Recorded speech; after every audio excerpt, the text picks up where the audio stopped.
마태복음 13장 44절에서 46절까지의 말씀을 우리 한 목소리로 합독하도록 하겠습니다. 세 절 되는 마태복음 13장 44절에서 46절입니다. 우리 한 목소리로 읽겠습니다. 시작. 천국은 마치 밭에 감추인 보화와 같으니 사람이 이를 발견한 후 숨겨두고 기뻐하며 돌아가서 자기의 소유를 다 팔아 그 밭을 사느니라. 또 천국은 마치 좋은 진주를 구하는 장사와 같으니 극히 값진 진주 하나를 발견하며 가서 자기의 소유를 다 팔아 그 진주를 사느니라. 아멘. 우리 말씀의 제목을 같이 한번 읽어보겠습니다. 시작. 소유를 다 팔아 사야 할 보화와 진주. 우리가 산상수훈 말씀에서 주님께서 내 보물이 있는 그곳에 무엇이 있다? 내 마음이 있다. 이렇게 말씀하셨죠. 그러니까 우리가 마음을 두고 있는 그곳에 우리의 보물이 있다라는 얘기입니다. 우리가 입으로 어떻게 말을 하느냐, 이게 중요한 게 아니라 우리의 마음이 기울어져 있는 그곳에 진짜 보물이 있다라는 거예요. 평소에 일상적이고 우선적으로 우리의 마음이 흘러가고 있는 그곳에 우리의 진짜 보물이 있다라는 이야기죠. 오늘 본문은 그런 면에서 우리의 실제를 비추어주는 말씀이라고 우리가 볼 수 있겠습니다. 이 본문의 전체적인 배경을 우리가 한번 본다면 이 당시에는 전쟁이 빈발했던 사회입니다. 그랬기 때문에 사람들은 귀중품들을 집에다가 보관하지를 못했어요. 또 이 당시에는 은행과 같이 상대적으로 안전한 기관들도 없었습니다. 그래서 귀한 것들을 주로 어떻게 했겠습니까? 땅을 파서 그곳에 묻어두었습니다. 아니면 항아리 같은 곳에 넣어두는 일들이 보편적으로 많이 일어났어요. 오늘날도 가끔 밭을 파다가 돈더미가 나온 일도 있긴 하지만 어쨌든 비밀스러운 장소에 귀중품들을 묻어놓는 일들이 그 당시에는 많았다는 얘기입니다. 그런데 그렇게 땅속에 묻어놨는데 그것을 가족들에게 말하지 못하고 죽으면 그거 어떻게 되는 겁니까? 그러면 영원히 비밀로 감춰지게 되는 거죠. 자, 그런 상황입니다. 그런 상태 속에서 한 고용된 일꾼이 어느 날 밭을 갈다가 너무나 값진 보화를 발견하게 된 거예요. 당시에는 밭에서 보물을 발견하게 되면은 그 보화는 누구 것이 되느냐? 그 밭을 소유한 주인의 것이 되는 겁니다. 그래서 이 농부가 어떻게 했겠어요? 빨리 그 보화를 다시 땅에다가 묻어놓고 그리고는 집에 가서 무슨 일을 했어요? 자기의 모든 것을 다 팔아서 뭘 사는 거예요? 밭을 사는 겁니다. 하나님의 나라가 이와 같다라는 거예요. 하나님의 나라가 어떤 것과 같으냐? 보화가 감추어져 있는 밭과 같다. 사람들이 밭에 감추어져 있는 이 보화, 우연히 알고는 어떻게 한다는 얘기입니까? 자기가 가지고 있는 거 다 팔아서 그 밭을 사는 것과 같이 하나님의 나라를 산다. 지금 이렇게 이야기하고 있는 거예요. 예수님이 이 땅에 오시면서 하나님의 나라를 가지고 이 땅에 오셨습니다.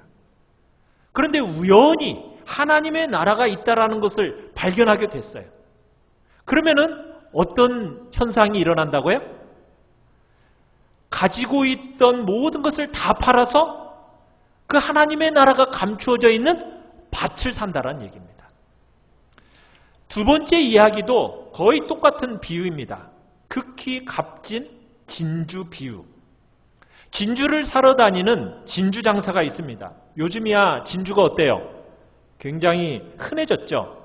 그렇지만 이 시대만 해도 진주가 굉장히 값진 보물이었습니다. 그런데 이 진주 상인은 독특한 사람이에요. 극히 값진 진주, 그것만 찾아다니는 사람이었어요.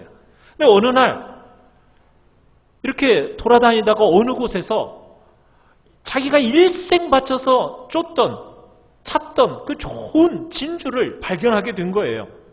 그래서 어떻게 합니까? 자기가 가지고 있는 모든 것을 다 팔아서 그 진주를 사게 되었다라는 얘기입니다. 하나님의 나라가 이와 같다는 거죠. 무슨 말이에요?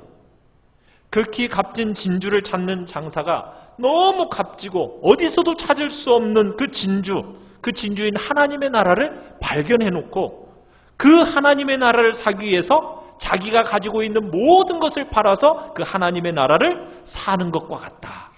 지금 이런 비유를 하고 있는 겁니다. 자, 그런데 이 두 비유에 묘한 차이가 하나 있습니다.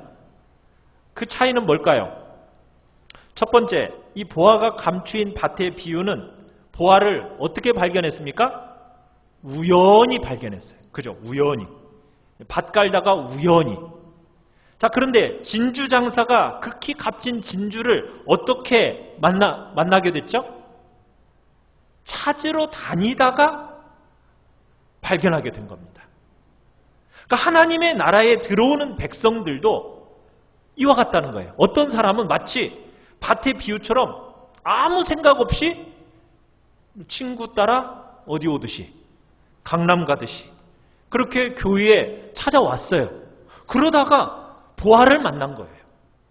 우연히 왔는데 이 안에 하나님의 놀라운 은혜가 있다라는 것을 알고서는 그 보화를 발견하게 된 겁니다. 또 어떤 사람이 있습니까? 자기의 인생에 대한 깊은 좌절과 아픔으로 인해서 목마름을 가지고 이쪽 저쪽 찾아다니다가 어느 순간에 참 진주이신 예수님을 만나는 사람도 있어요. 그러니까 부르심을 받는 방법은 다양한 겁니다. 그것처럼 이 비유의 차이도 이 정도의 차이만을 우리에게 보여주고 있어요. 그러나 나머지 메시지는 어때요? 똑같아요. 이 비유는 세 절밖에 안 됩니다. 그렇지만 하나님의 나라와 그 나라의 백성들의 특징이 무엇인가 이것을 아주 선명하게 보여주는 비유라고 할 수 있겠습니다.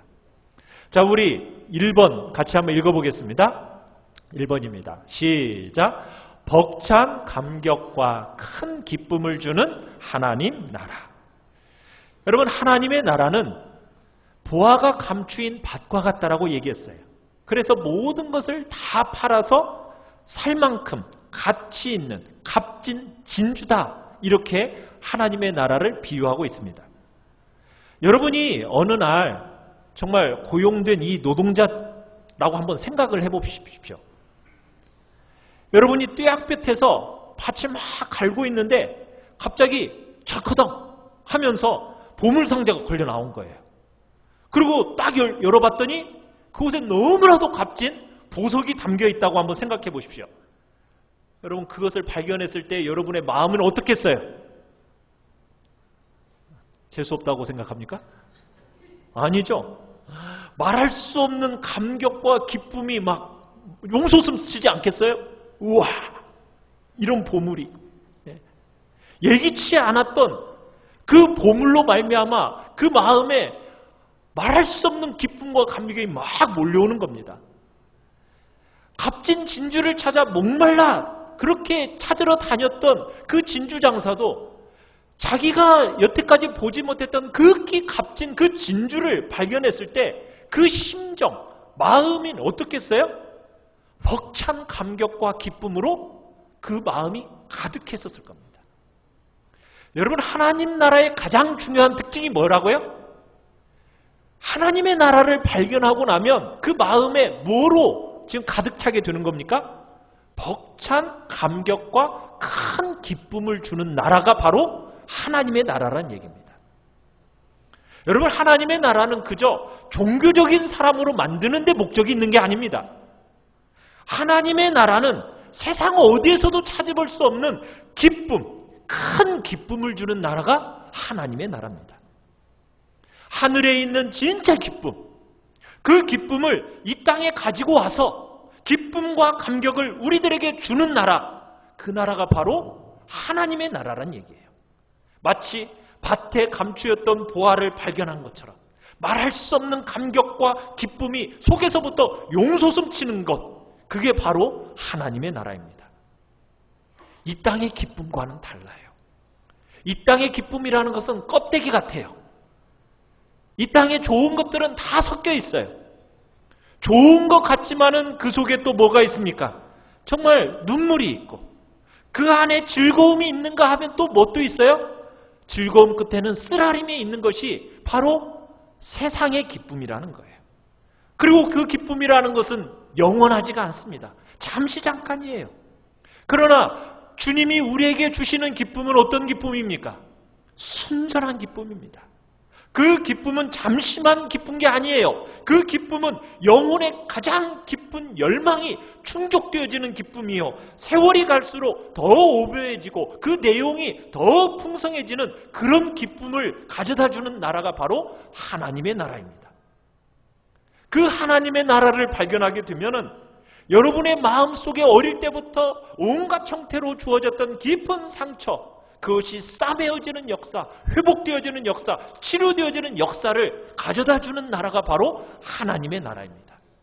그래서 그 나라에는 말할 수 없는 기쁨과 감격과 놀라움이 있다라는 거예요. 여러분이 삶을 살아가면서 느끼는 게 무엇입니까? 참 인생이라는 것은 아프다라는 것, 참 인생살이는 쉽지 않고 아프다라는 것 많이 느끼시죠? 땅에 있는 것들은 그렇게 슬픔이 가득하고 아픔이 많습니다. 그런데 여러분이 하나님의 나라, 그 영광을 경험하기 시작하면 슬픔 많은 이 땅을 살면서도요, 여전히 남들처럼 쇠약한 몸을 가지고 있으면서도요, 여전히 이 땅에서 많은 불행과 아픔을 가지고 있는데도 불구하고 하나님의 나라를 발견한 그 사람의 마음속에는 뭐가 가득 차 있다라고요? 기쁨이 있다라는 거예요. 기쁨이.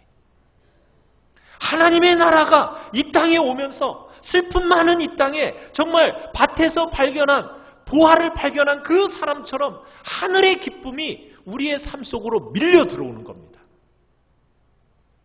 그게 바로 우리가 이 땅에서 하나님의 나라를 발견한 사람의 그 심령의 상태란 얘기입니다.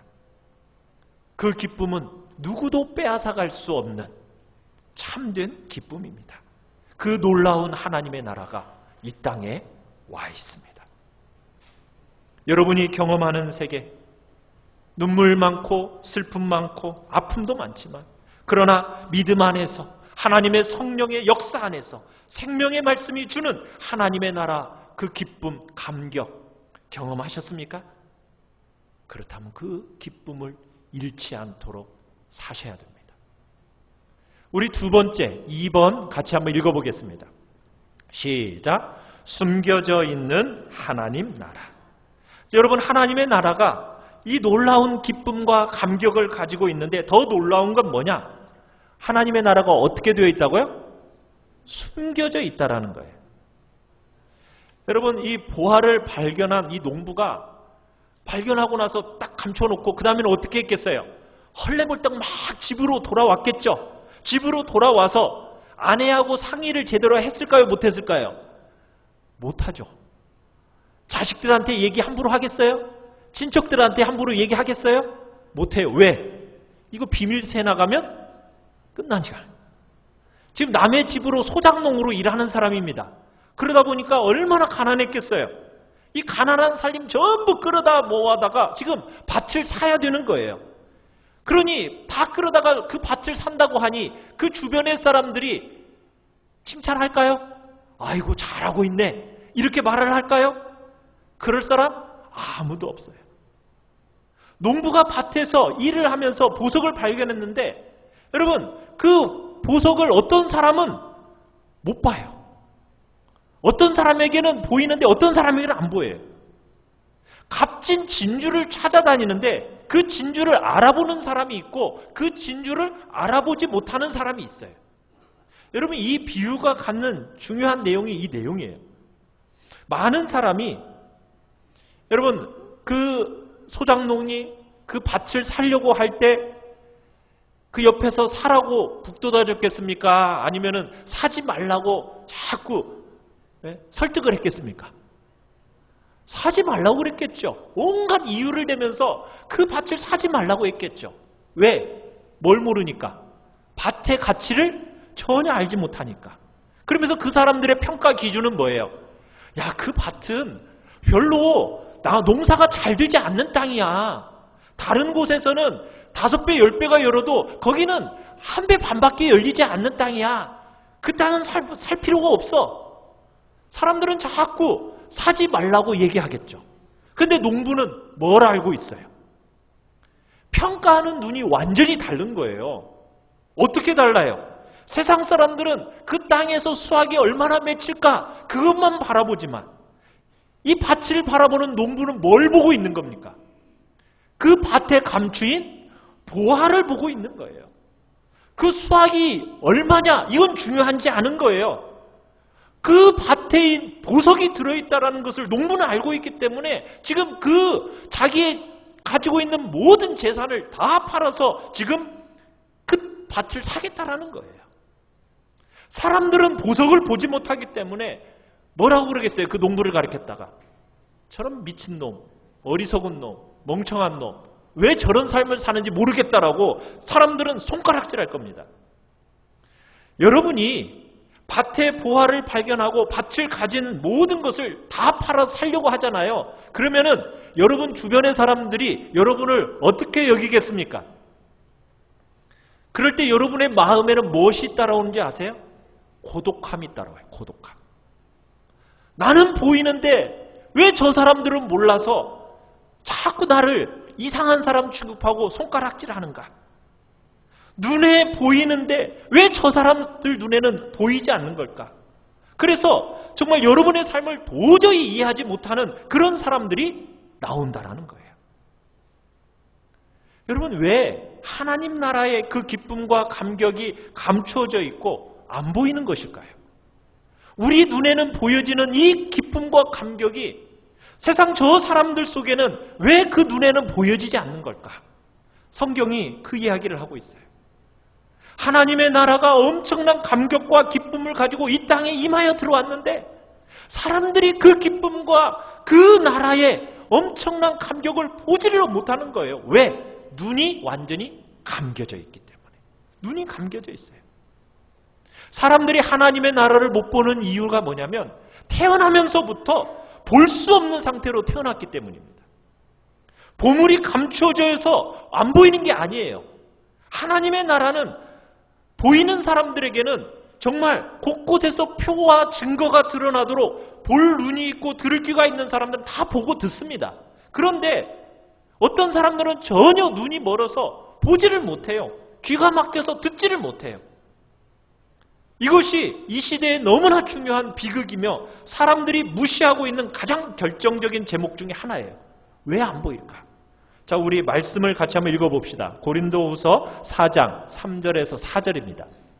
같이 읽겠습니다. 시작. 만일 우리의 복음이 가리었으면 망하는 자들에게 가리어진 것이라. 그 중에 이 세상의 신이 믿지 아니하는 자들의 마음을 혼미하게 하여 그리스도의 영광의 복음의 광채가 비치지 못하게 함이니 그리스도는 하나님의 형상이니라. 여러분, 사람이 왜 영광의 복음의 광채가 빛나고 있는데도 그 광채를 보지 못한다고요? 마음이 어떻게 되어져서 혼미하게 됐어요. 이 세상의 신이 마음을 혼미하게 해서 보지 못해요. 더 궁극적인 이유는 뭐냐? 에베소서 2장 1절 같이 한번 읽어봅시다. 에베소서 2장 1절 시작. 그는 허물과 죄로 죽었던 너희를 살리셨도다. 사람의 상태가 지금 어떤 상태에 있어서? 그렇죠. 허물과 죄로 죽은 상태이기 때문에 역동적으로 움직이는 그 하나님의 나라를 인식하지 못한다는 거예요. 여러분이 하나님의 나라의 그 비밀과 그 영광 발견하셨습니까? 그래서 그거를 환영할 수 있게 되셨습니까? 그렇다면 여러분은 그게 평범한 것이 아닌 줄 아셔야 됩니다. 여러분들 속에 여러분 그것이 믿어지고 하나님의 나라가 받아들여지셨습니까? 그렇다면 여러분은 지상에서 정말 경험할 수 있는 최상의 영광 가운데 여러분은 들어가셨다는 사실을 믿으시길 바라요. 그러나 동시에 여러분이 알아야 할 게 있습니다. 여러분이 보고 깨닫는 이 모든 것은 여러분이 공로 때문에, 여러분의 공로 때문에 지금 여러분들이 보고 여러분들이 발견하게 된 것일까요? 아닙니다. 그저 밭에 일하러 간 농부와 같은 거예요. 너무나 우연히 그 보석을 발견한 겁니다. 우리와 아무 관계가 없어요. 물론 어떤 사람은 이렇게 말할 수 있어요. 내가 열심히 간절히 목말라 하다가 찾다가 결국 내가 발견했다. 아닙니다. 간절히 목말라 찾는다고 해서 찾아지는 게 아닙니다. 왜? 우리의 눈이 감겨져 있고 우리의 눈이 이미 멀었기 때문에 볼 수 없는 거예요. 그런데 누가 열어주셔야? 하나님이 우리의 눈을 열어주셔서 보게 하셔야만이 보여지는 나라가 무슨 나라이더라? 하나님의 나라이더라. 우리의 공로로는 만들어지지 않습니다. 모든 믿음은 어디로부터 오는 거라고요? 하나님으로부터 선물로 주어지시는 특별한 은혜입니다. 그래서 여러분이 눈이 열려서 하나님의 나라의 기쁨이 깨달아지셨습니까? 이것만큼 더 복되고 영광스러운 것이 이 땅 어디에도 없다라는 것을 기억하시길 바랍니다. 오직 하나님이 열어서 보여주실 때에만 보여지는 특권이며 영광입니다. 여러분이 그 기쁨을 발견하셨고 여러분이 그 하나님의 나라에 말할 수 없는 감격을 경험하셨다면 여러분의 눈 열림 받은 여러분은 정말 복이 있는 사람이신 것입니다. 세 번째를 같이 한번 읽어보겠습니다. 3번입니다. 시작. 모든 것을 다 팔아서 사야만 하는 하나님 나라. 여러분, 이 비유가 우리에게 주는 가장 중요한 교훈은 무엇일까요? 보화와 진주를 발견하고 나서 어떻게 하느냐에 있습니다. 보화와 진주를 발견하고 나서 어떻게 하고 있어요? 어떻게 하고 있습니까? 이 땅에 가지고 있는 자기의 모든 것들을 다 팔아서 그 땅을 사고 진주를 사는 겁니다. 사고 만다는 거예요. 모든 값을 다 치르고서라도 그 땅과 진주를 사고야 만다라는 겁니다. 이게 이 비유의 가장 중요한 핵심적인 내용이에요. 하나님의 나라가 어떤 것입니까? 하나님의 나라는 여러분이 가지고 있는 모든 것을 다 팔아서 반드시 사야만 하는 가장 중요한 것이 하나님의 나라입니다. 여러분이 이 땅을 살아가면서 여러분이 가장 중요하게 여기는 것들을 다 팔아서라도 사야 하는 가장 중요한 것이 뭐라고요? 하나님의 나라란 얘기예요. 여러분의 소중한 아내와 남편보다도, 여러분의 자식과 부모보다도, 여러분의 생명보다도, 여러분의 재산보다도, 그걸 모든 걸 다 팔아서라도 사야만 하는 것, 그게 뭐라고요? 하나님의 나라라는 것을 오늘 본문은 우리에게 이야기하고 있는 겁니다. 하나님의 나라의 영광, 모든 사람을 향해서 어떻게 주어졌습니까? 그 영광은 공짜로 주어졌어요. 선물로 주어졌습니다. 값없이 우리에게 주어졌습니다. 그런데 또 뭐라고 얘기하느냐? 또 사라고 이야기합니다. 돈 없이 값없이 와서 사라. 하나님 나라의 백성들의 삶의 모양이 어떤 것인지를 우리에게 보여주는 이야기입니다.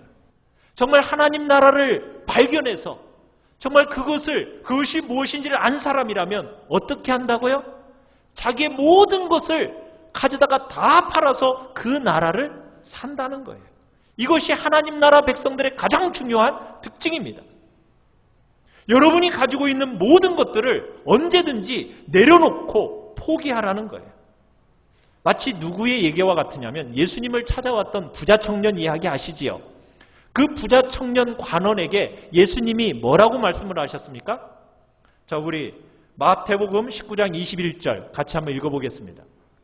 시작. 예수께서 이르시되 내가 온전하고자 할진대 가서 내 소유를 팔아 가난한 자들을 주라. 그리하면 하늘에서 보화가 내게 있으리라. 그리고 와서 나를 따르라. 밭에 감추인 이 보화의 비유와 좋은 진주의 비유와 그리고 이 부자 청년의 이야기를 이렇게 딱 연합해 보면 우리에게 하는 말이 무엇이에요?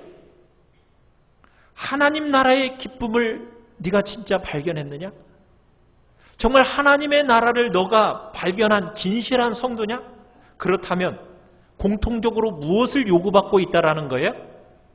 가지고 있는 모든 것을 다 다 팔아서 그 나라를 사라라는 거예요. 그 나라가 감추어져 있는 그 밭을 사고 그 나라가 상징되고 있는 진주를 극히 값진 그 진주를 사라는 겁니다. 사라고 하니까 천국은 내가 사서 들어가는 나라냐 그런 얘기를 하는 게 아니죠. 그런 말을 하는 게 아닙니다. 우리의 공로나 우리의 자격이나 어떤 대가지불로 구원받는다는 얘기는 아닙니다. 구원은 어떻게 받아요? 전적으로 은혜로 믿음으로만 받는 것이 구원입니다. 선물로 우리에게 주어지는 거예요. 그럼에도 불구하고 성경 곳곳에서 우리에게 뭐라고 말을 하고 있어요? 모든 것들을 파는 과정이 있다는 거예요. 파는 과정. 여러분이 그것을 팔아야만 천국에 들어간다. 그 얘기를 하는 건 아닙니다. 그렇지만 밭에 보화가 감추어진 것을 안다면은 여러분은 반드시 어떻게 살게 되어 있다고요? 어떻게 살게 되어 있어요?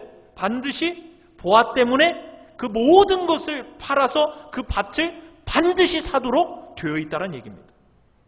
이게 하나님 나라 백성의 가장 중요한 특징이라는 거예요. 그렇다고 해서 의무적으로 해야 한다는 그 얘기를 하는 건 아닙니다. 우리 44절 본문을 다시 한번 읽어봅시다. 44절입니다. 시작. 천국은 마치 밭에 감추인 보화와 같으니 사람이 이를 발견한 후 숨겨두고 기뻐하며 돌아가서 자기의 소유를 다 팔아 그 밭을 사느니라.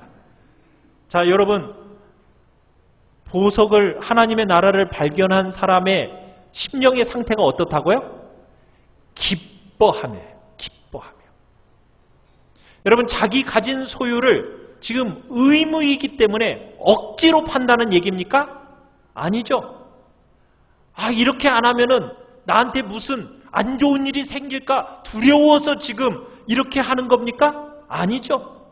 자기가 가진 것을 모든 것을 파는 사람의 그 중심에 무슨 마음이 있어요? 기쁨이 있어요. 큰 감격이 있어요. 팔지 않고는 견딜 수 없는 기쁨이 그 사람에게 있다는 겁니다. 우리들의 삶 속에 여러분 모든 것을 팔아야 하는 순간이 반드시 찾아옵니다. 그런데 그 팔아야 하는 순간에 마음속에 뭐가 있다고요? 큰 기쁨 속에서 그 모든 것들을 판다는 거예요. 모든 것을 팔아야 하는 순간, 모든 것을 버리고 주님을 따라야 하는 순간, 주님의 그 분명한 요구가 있지만, 분명히 주님을 따름에 있어서 치러야 하는 대가가 있지만, 하나님 나라의 관련과 생각할 때 우리가 치르는 대가나 우리가 파는 것에 대해서 전혀 아깝게 여기지지 않는다는 거예요. 왜? 그 파는 것보다도 더 가치 있는 것, 그것을 얻기 때문에. 옆 사람들이 아무리 옆에서 손해보는 장사다, 그러면 큰일 난다, 아무리 말해도 그거 괜찮아요. 왜? 알고 있기 때문에. 내가 팔아서 그 밭을 소유하고 나면 내가 대가 지불한 것보다도 더 큰 것을 내가 소유하는 그 기쁨과 감격이 무엇인지를 알기 때문에, 그래서 그 마음속에 파는 것에 대한 억지나 파는 것에 대해서 마음의 두려움, 그런 게 없는 겁니다. 왜? 그 파는 것 속에는 그것보다 훨씬 가치 있는 복된 것을 소유하게 될 거라는 기쁨이 그 마음 속에 있기 때문이에요. 바로 하나님 나라의 백성의 삶이라는 것은 바로 이와 같은 원리입니다. 억지가 아닙니다. 의무감이 아닙니다. 우리 속 중심에서부터 흘러나오는 기쁨과 감격으로 우리의 신앙생활이 이루어지는 거예요. 그래서 사도 바울이 빌립보서 3장 7절로 9절에 이렇게 얘기하고 있습니다. 같이 한번 읽어보겠습니다. 시작. 그러나 무엇이든지 내게 유익하던 것을 내가 그리스도를 위하여 다 해로 여길 뿐더러 또한 모든 것을 해로 여김은 내 주 그리스도 예수를 아는 지식이 가장 고상하기 때문이라. 내가 그를 위하여 모든 것을 잃어버리고 배설물로 여김은 그리스도를 얻고 그 안에서 발견되려 함이니. 내가 그를 위하여 모든 것을 잃어버리고 내가 그를 위하여서 모든 것을 해로 여기며 내가 그를 위하여 모든 것을 배설물로 여기는 이유는 내가 그리스도를 얻고 그 안에서 발견되기 위해서이다. 하나님의 나라를 바라보고 살아가는 그 성도의 중요한 정신입니다. 우리가 이 땅을 살아가면서 그 나라에 합당한 그 밭을 살 수 있으면 여러분 이 세상 사람들이 중요하다고 여기는 것 뭐든지 다 팔아서 그 밭을 사는 것에 우리의 참 소원이 있다라는 얘기입니다. 예수 때문에 가지고 있는 것 다 파는 거예요. 뭘 보았기 때문에? 하나님의 나라를 봤기 때문에. 그 하나님 나라 안에서의 기쁨과 감격이 무엇인지를 알고 있기 때문에 내가 가진 것 다 팔아서 하나님의 나라를 사는 그 자리에 들어가는 것이 바로 성도의 진짜 영광이요 능력인 것입니다. 사랑하는 성도 여러분, 여러분은 그 능력과 기쁨과 영광을 아십니까? 여러분 교회의 참된 영광과 능력이 어디에 있습니까? 여러분의 것을 다 팔아서 밭을 사야 하는 그 순간에 세상이 여러분을 보는 겁니다. 여러분의 삶에 참견하면서 간섭하면서 그러면 안 된다. 이렇게 살아야 된다. 저렇게 살아야 된다. 이렇게 해라. 저렇게 해라. 그러나 여러분들이 정말 하나님의 나라가 무엇인지를 알기 때문에 여러분 것들을 다 팔아서 그 밭을 사는 여러분들에게서 흘러나오는 그 능력을 바라보면서 사람들은, 세상은 충격을 받는 거예요. 뒤집어지는 거예요. 여러분들이 가지고 있는 것을 전부 팔아서 그 나라를 사는 것을 볼 때 그것은 여러분의 신앙 고백임과 동시에 세상 사람들을 바꾸어낼 수 있는 힘과 능력이 거기에서 나타나는 겁니다. 이게 성도들의 삶의 원리이며 방법인 거죠. 여러분 그러나 사실 희생하는 것이 있는 겁니까? 없는 겁니까? 아무리 희생하는 게 없는 거예요. 그렇지 않습니까? 가지고 있는 거 다 버리고 다 팔아도 잃는 것이 있어요? 없어요? 없죠. 왜요? 이유는 뭐예요? 값의 지불보다도 틀림없고 너무 값지고 비교할 수 없는 것을 사기 때문이에요. 그래서 손해보는 장사가 아닌 거예요. 더 가치 있는 장사인 거죠. 하나님이 여러분에게 이런 삶을 기대하실 때 이중적인 목적이 있어요. 여러분을 향해서 뭘 기대하시느냐? 주님이 나에게 주신 이 모든 것보다도 주님 한 분만이 전부입니다. 여러분 이 자신의 이 신앙 고백임과 함께 세상을 향한 선포예요. 선포. 이 땅에서 돈을 버는 것이 내 인생의 우선적인 것이 아니라는 것을 언제 선포하는 겁니까? 여러분들이 밭 때문에 내 소유를 다 내려놓을 때 세상을 향해 여러분이 선포하는 거예요. 그래, 하나님 나라가 왔구나. 이 나라는 모든 것을 팔아서 사야 할 만큼 정말 너무나도 가치 있는 나라이구나 라는 것을 선포하는 것이 바로 여러분이 그렇게 살아가는 삶의 방식인 거예요. 세상 사람들이 그렇게 생명 걸고 정말 죽자 살자 추구하는 것을 여러분들은 얼마든지 내려놓을 수 있다는 것, 더 중요한 것이 있다는 사실을 세상에다가 그 사실을 통해서 증거하는 역할을 하는 것이 바로 여러분들의 삶의 모습을 통해서 드러나게 되는 거예요. 오늘 많은 사람들이 주님의 말씀에 이런 분명한 요구가 있지만 그 요구를 따라 살려고 하지는 않습니다. 자꾸 핑계댑니다. 주님은 우리가 제자와 예수 그리스도의 제자로서 삶을 살아가기를 요구하고 계시지만 우리는 그 부름 앞에 기준을 낮추면서 살아갑니다. 그러나 사랑하는 성도 여러분, 절대로 기준을 낮추지 마시기 바랍니다. 주님이 우리에게 요구하는 게 무엇입니까? 정말 그 나라를 보았느냐? 그렇다면 팔아서 가지고 있는 모든 것 다 팔아서 그 나라를 사라는 거예요. 이 비유가 여러분과 저에게 무엇을 말하고 있습니까? 여러분이 가지고 있는 모든 소유 다 포기해도 이 나라가 더 가치 있는 거 알라는 거예요. 여러분의 모든 희생과 헌신을 다 들여서 살만한 가치가 있는 나라가 바로 하나님의 나라입니다. 여러분 믿으십니까? 정말 모든 것을 기꺼이 즐거움을 가지고 다 팔아서 그 나라를 사는 사람이 진정 하나님 나라의 백성이다라고 지금 오늘 비유는 우리에게 설명하고 있는 겁니다. 여러분은 가지고 있는 것으로 지금 무엇을 사고 계십니까? 여러분은 가진 것으로 이 땅에서 보장된 편안한 삶을 사고 계십니까? 우리가 사야 할 건 그게 아니라는 거예요. 다 팔아서 하나님의 나라를 사는 것이 진짜 하나님 나라의 백성의 삶의 모습이라는 겁니다. 주님의 나라와 그의 이름을 위해서 내려놓고 여러분 포기한 것이 무엇입니까? 내려놓아야 할 거 내려놓으십시다.